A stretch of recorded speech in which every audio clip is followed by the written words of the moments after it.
कहीं बाबा, तुम तो यही कहीं बाबा मेरे आस पास हो, आते नजर नहीं पर मेरे साथ साथ हो। तुम तो यही कहीं बाबा मेरे आस पास हो, आते नजर नहीं पर मेरे साथ साथ हो। तुम तो यही कहीं बाबा।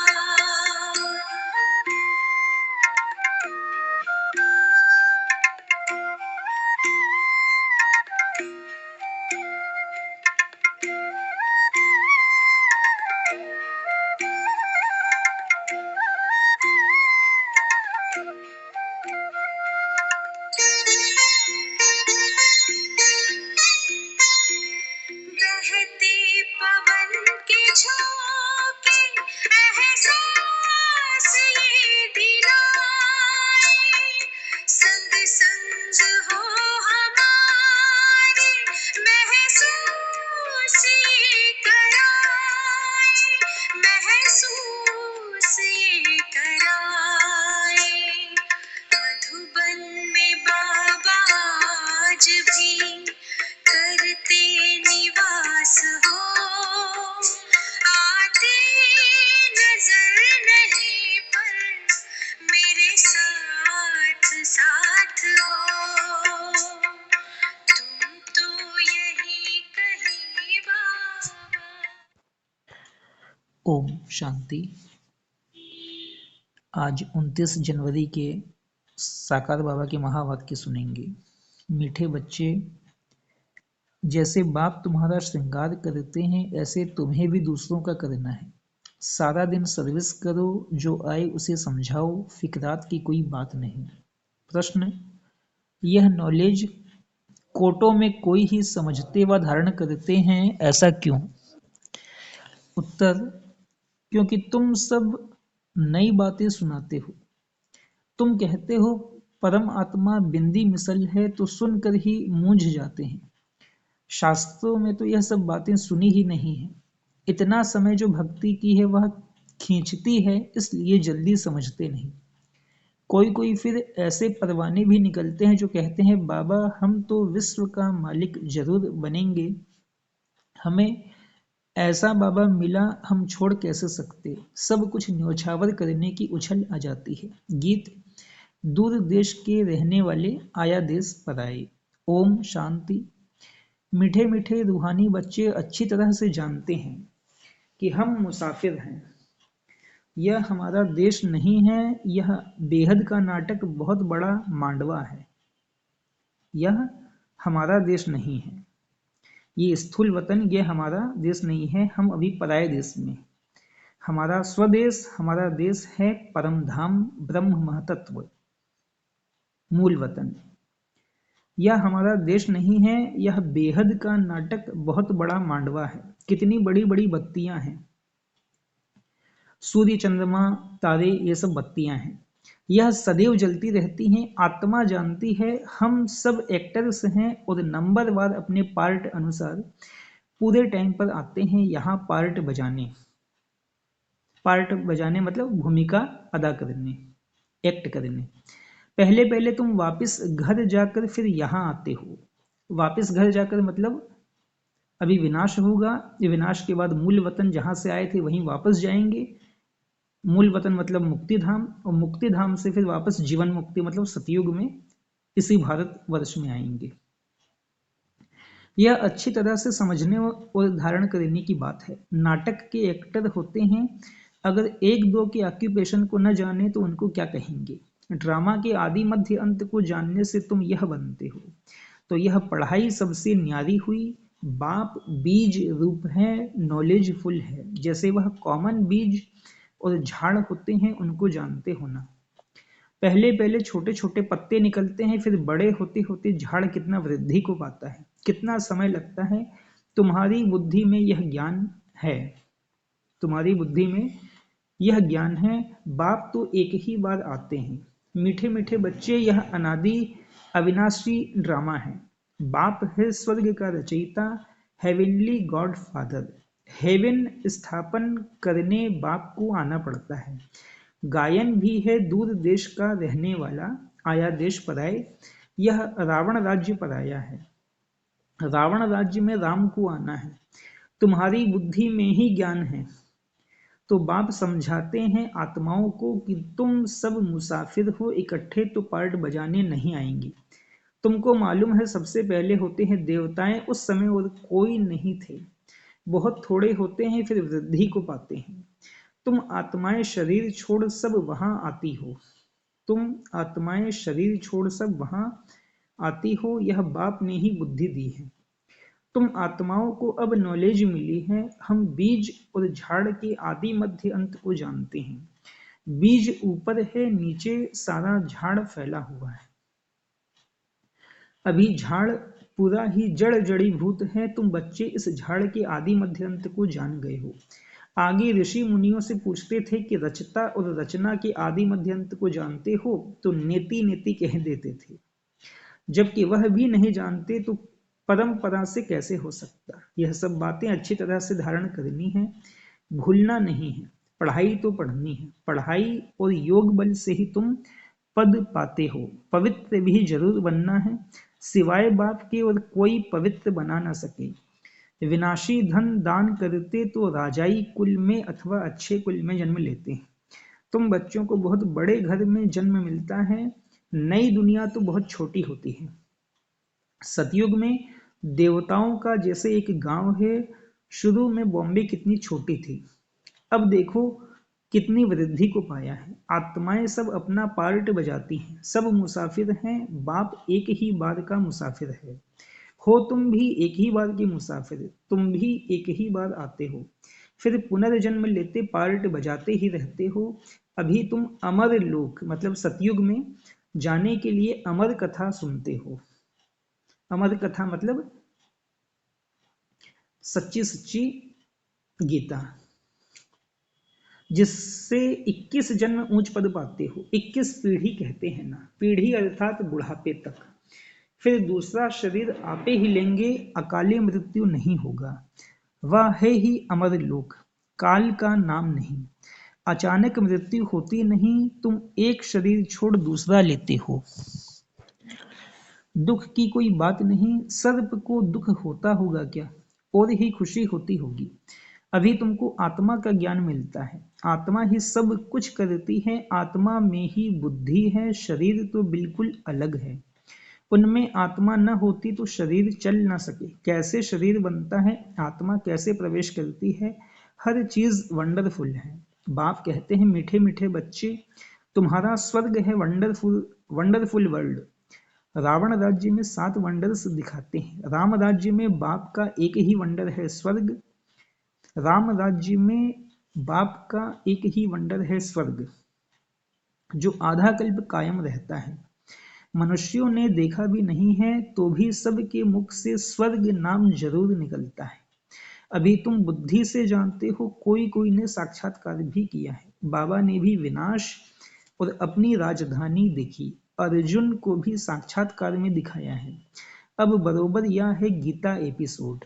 बाबा बतलाते हैं कि बच्चे, यह है पुरुषोत्तम संगम युग, जबकि मैं आकर तुम बच्चों को राजयोग सिखाता हूँ और इतना ऊंच बनाता हूँ। दुनिया में इन बातों को कोई नहीं जानते, तुम बहुत मौज से रहते हो। यहाँ मनुष्य मरते हैं तो दीपक जगाते हैं कि आत्मा को अंधियारा ना हो। यहाँ मनुष्य मरते हैं तो दीपक जगाते हैं कि आत्मा को अंधियारा ना हो। सतयुग में ऐसी बातें नहीं होती। सतयुग में सब आत्माओं का दीपक जगा रहता है, घर घर में सोझरा होता है। यहाँ फिर मनुष्य घर घर में बत्तियां जलाते हैं। बाप कहते हैं इन सब बातों को अच्छी तरह बुद्धि में धारण करना है। बाप और राजधानी को याद करते रहो। राजधानी मतलब वदसा, वदसा मतलब सतयुग और त्रेता का राज्य भाग्य संपत्ति। तुम जानते हो इतना समय हमने राजाई की, जो बहुत समय के बिछुड़े हुए हैं उन्हों से ही बाप बात करते हैं पढ़ाते हैं। बच्चे जानते हैं इस समय की बातों के ही त्योहार मनाते हैं। शिव जयंती भारत में ही मनाते हैं। शिव है ऊंचे ते ऊंच भगवान, वह भारत में कैसे आते हैं उसने खुद बताया है कि मुझे प्रकृति का आधार लेकर आना पड़ता है, तब तो बोलते हैं, नहीं तो बच्चों को ज्ञान श्रृंगार कैसे कराएं। अब तुम्हारा श्रृंगार हो रहा है, तुम फिर दूसरों का करा रहे हो। मनुष्य से देवता बनाने का यह है बहुत सहज, परंतु मनुष्यों की बुद्धि ऐसी डल हो गई है जो कुछ भी समझते नहीं, टाइम लेते हैं। तुम प्रदर्शनी में सब बातें समझाते हो, जो आया जैसे समझाया, सब ड्रामा, फिकरात की कोई बात नहीं।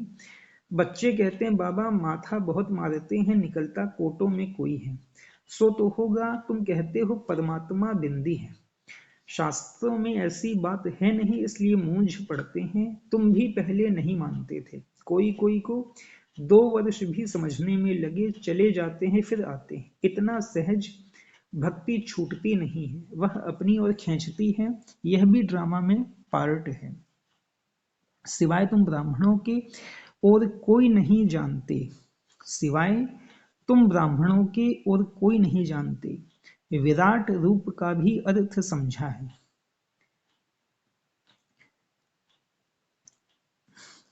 यह भी ड्रामा में पार्ट है। सिवाय तुम ब्राह्मणों के और कोई नहीं जानते। क्या बात नहीं जानते? कि हम आत्मा हैं, हम एकदम सूक्ष्म ते सूक्ष्म पॉइंट ऑफ लाइट बिंदी हैं, और हमारा एक्चुअल जो स्वरूप है वो है स्टार नुमा।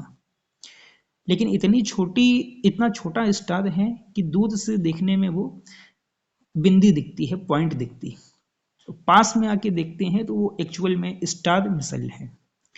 तो जो परमात्मा शिव की आकृति, वो हम बच्चों की आकृति, जैसा बाप वैसा बच्चा। तो बाबा ने कहा ये बात दुनिया में तुम्हारे सिवाय और कोई नहीं जानता, तुम ब्राह्मणों के सिवाय और कोई नहीं जानते। विराट रूप का भी अर्थ समझा है, यह है तुम्हारी बाजोली। तुम चक्र लगाते हो, इनको विराट नाटक कहा जाता है। इनका भी तुमको ज्ञान है। उन कॉलेजों में तो क्या क्या पढ़ते रहते हैं, यहाँ वह बात नहीं। साइंस वृद्धि को पाती रहती है, उनसे विनाश होना है। अभी भल तुम समझाएंगे, परंतु विरला कोई मिलेगा जो कहेगा यह तो बहुत अच्छी बात है, यह तो रोज समझाना चाहिए, कितना भी काम हो। परंतु कहेंगे हमको तो बाबा से वर्षा जरूर लेना है, यह तो अथाह अनगिनत कमाई है। बाबा कहते हैं बच्चे, मेरी बुद्धि में सारे झाड़ की नॉलेज है, सो अभी तुम भी समझ रहे हो। बाप जो समझाते हैं वह बहुत एक्यूरेट है, 1 सेकेंड ना मिले दूसरे से, कितनी महीनता है। तुमने कितने चक्र लगाए हैं, यह ड्रामा जू मिसल चलता है। एक ही चक्र को 5000 वर्ष लगते हैं, उसमें सारा खेल चलता है। उनको ही जानना है। वहां गायें भी फर्स्ट क्लास होंगी, जैसा आपका पद वैसा फर्नीचर वैसा मकान। भबका होता है। खुशी भी आत्मा को ही होती है। हमारी आत्मा तृप्त हुई, तृप्त परमात्मा तो नहीं कहा जाता है। कहेंगे तुम्हारी आत्मा तृप्त हुई, हाँ बाबा तृप्त हुई। तो यह सब खेल चलता आया है। बाप जो समझाते हैं यह भी ड्रामा का खेल है। अब बाप तुमको रिज्यूवनेट करते हैं, तुम्हारी काया कल्प वृक्ष समान बन जाती है। नाम ही है अमर लोक, आत्मा भी अमर है, काल खा न सके। बाबा तुम्हारी आत्माओं से बात करते हैं, अकाल आत्मा जो इस तख्त पर बैठी है। तख्त मतलब इस शरीर में, और शरीर में भी मस्तक में, और मस्तक में भी भ्रुकुटी के बीचों बीच में आत्मा स्टार बैठी हुई है। उनसे बात करते हैं। बाबा आत्माओं से बात करते हैं, ना कि शरीरों से। बाबा आत्मा को ही देखते हैं और आत्मा से ही बात करते हैं। आत्मा इन कानों से सुनती है, हम आत्माओं को ही बाप पढ़ाने आए हैं। बाप की दृष्टि हमेशा आत्माओं पर रहती है। तुमको भी बाप समझाते हैं हमेशा, भाई भाई की दृष्टि रखो। भाई से हम बात करते हैं, फिर क्रिमिनल दृष्टि न जाए। यह प्रैक्टिस बहुत अच्छी चाहिए। हम आत्मा हैं, हमने इतने जन्म ले पार्ट बजाया है, हम पुण्य आत्मा थे, हम ही पवित्र आत्मा बने हैं। सोने में ही खाद पड़ती है। जो आत्माएं पिछाड़ी को आएंगी उनको क्या कहेंगे? कुछ परसेंट सोने का होगा। भल पवित्र होकर जाते हैं परंतु पावर तो कम है ना। एक दो जन्म करके लिया, इससे क्या हुआ? बाबा जो मुरली चलाते हैं वह है खजाना। जब तक बाप दे तब तक तुम बाप को याद करते रहो। याद से ही तुम एवर हेल्दी बनते हो। चुप होकर बैठने से भी बहुत फायदा है। मन मना भव, इसका अर्थ भी कोई नहीं जानते। बाप ही हर बात का अर्थ समझाते हैं। यहाँ तो है अनर्थ। सबसे बड़ा अनर्थ है एक दो पर काम कटारी चलाना, जिससे आदि मध्य अंत दुख पाते हैं। सबसे छीछी हिंसा यह है, इसलिए इनको नरक कहा जाता है। स्वर्ग और नरक का भी कोई अर्थ नहीं समझते। वह है नंबर 1, नरक है नंबर लास्ट। तुम जानते हो हम इस विश्व नाटक के एक्टर्स हैं। तुम नेति नेति नहीं कहेंगे। तुम श्रीमत से कितने अच्छे चित्र बनाते हो जो मनुष्य देखते ही खुश हो जावे और सहज ही समझ जावे। यह चित्र बनाना भी ड्रामा में नूंद है। पिछाड़ी को तुम याद में ही रहेंगे, सृष्टि चक्र भी बुद्धि में आ जाएगा। नई दुनिया कौन बनाता और पुरानी दुनिया कौन बनाते हैं, यह सब तुम ही जानते हो। सतो रजो तमो में सबको आना ही है। अभी है कलयुग, यह किसको पता नहीं कि बाप आकर हमको स्वर्ग का मालिक बनाएंगे। किसके ख्याल में भी नहीं आता। तुमको तो अभी सारे सृष्टि के आदि मध्य अंत की नॉलेज है। रचयिता बाप इसमें बैठ समझाते हैं कि मैं तुम आत्माओं का बाप हूँ, बेहद का टीचर हूँ। यह संगम युग है, पुरुषोत्तम युग। सतयुग और कलयुग को पुरुषोत्तम नहीं कहेंगे। संगम पर ही तुम पुरुषोत्तम बनते हो, जब बाप आकर राजयोग सिखलाते हैं। दिन प्रतिदिन तुम बच्चों को समझाने में बहुत सहज होगा। झाड़ वृद्धि को पाता रहेगा। क्षमा पर बहुत परवाने आते हैं फिदा होने।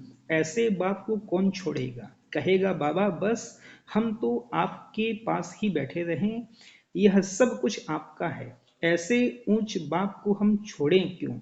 जोश बहुतों में आता है। बाबा से विश्व की बादशाही मिलती है तो हम छोड़कर क्यों जाएं? यहाँ तो हम स्वर्ग में बैठे हैं, यहाँ कोई काल भी नहीं आ सकता, परंतु बाप की श्रीमत लेनी पड़े। बाप कहेंगे ऐसे नहीं करना है। उछल तो आएगी परंतु ड्रामा में ऐसा नहीं है जो सब यहाँ बैठ जाएं। जोश आता है क्योंकि जानते हैं यह सब कुछ खत्म होने वाला है। जिनका पार्ट है वह सुनते रहते हैं। बाप कहते हैं तुम LLB ICS पढ़ते हो, इनसे क्या मिलेगा? कल शरीर छूट जाए तो क्या मिलेगा? कुछ भी नहीं। वह है विनाशी विद्या, यह है अविनाशी विद्या। जो अविनाशी बाप देते हैं। टाइम बहुत थोड़ा है।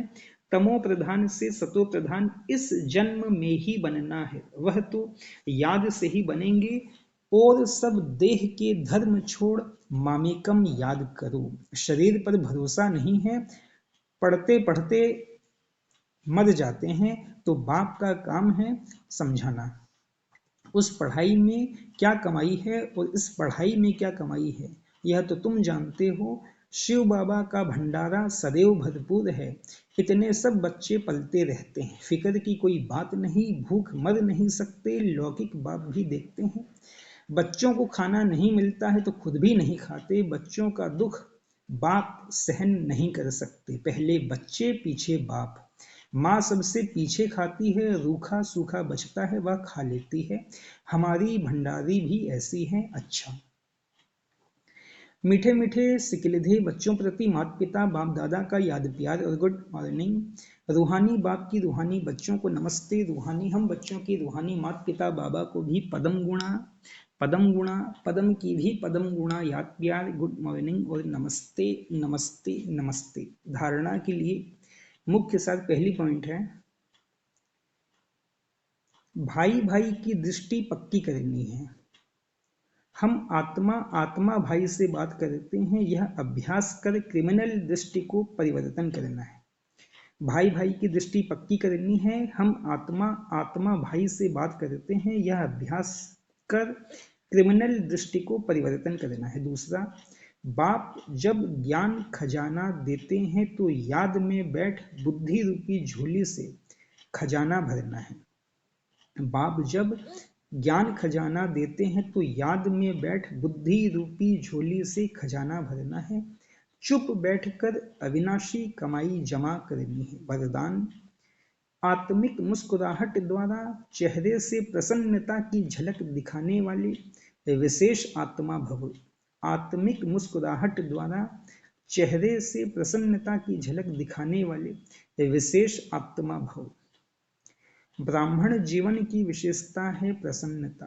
प्रसन्नता अर्थात आत्मिक मुस्कुराहट। जोर जोर से हंसना नहीं, लेकिन मुस्कुराना। चाहे कोई गाली भी दे रहे हो तो भी आपके चेहरे पर दुख की लहर नहीं आवे। सदा प्रसन्न चित्त। यह नहीं सोचो कि उसने 1 घंटा बोला, मैंने तो सिर्फ 1 सेकंड बोला। सेकंड भी बोला या सोचा, शक्ल पर अप्रसन्नता आई तो फेल हो जाएंगी। 1 घंटा सहन किया, फिर गुब्बारे से गैस निकल गई। श्रेष्ठ जीवन के लक्ष्य वाली विशेष आत्मा ऐसे गैस के गुब्बारे नहीं बनती। श्रेष्ठ जीवन के लक्ष्य वाली विशेष आत्मा ऐसे गैस के गुब्बारे नहीं बनती। स्लोगन है कि शीतल काया वाले योगी स्वयं शीतल बन दूसरों को शीतल दृष्टि से निहाल करते हैं। शीतल काया वाले योगी स्वयं शीतल बन दूसरों को शीतल दृष्टि से निहाल करते हैं। अव्यक्ति साइलेंस द्वारा डबल लाइट फरिश्ता स्थिति का अनुभव करो। आज 29 जनवरी की पॉइंट है, जैसे साइंस वाले रेत में भी अनाज पैदा कर देते हैं, ऐसे आप साइलेंस द्वारा धरनी का परिवर्तन करो।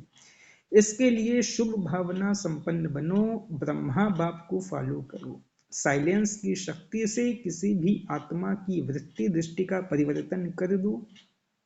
जैसे क्रोध अज्ञान की शक्ति है, ऐसे ज्ञान की शक्ति शांति है, सहन शक्ति है। अभी इन गुणों को अपना संस्कार बना लो तो डबल लाइट फरिश्ता सहज बन जाएंगे। अच्छा, ओम शांति।